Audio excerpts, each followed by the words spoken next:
जब भी हमारा ब्लड प्रेशर शूट करेगा, ब्लड ऊपर जाएगा, ब्रेन को वो हॉस्टेज बना लेगा, तो उसके बाद इंसान लड़ेगा, लड़ने के अलावा कुछ नहीं कर सकेगा। आप दुकानदार के पास जाएं, दुकानदार आपको चक मारने के लिए तैयार बैठा हुआ नजर आएगा।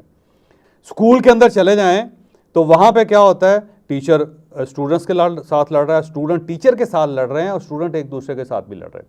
ये जो पिछले दिनों आपने 2-3 खबरें देखी थी ना, एक खबर थी जज साहब की अहलिया ने अपनी जो घर में काम करने वाली लड़की थी उसके साथ जो कुछ किया, उसकी सारी हड्डियां तोड़ दी और उसके बाद जब उसके ज़ख्मों में कीड़े पड़ गए तो वो उसकी माँ बाप के हवाले करके वो जज साहब की बेगम गायब हो गए।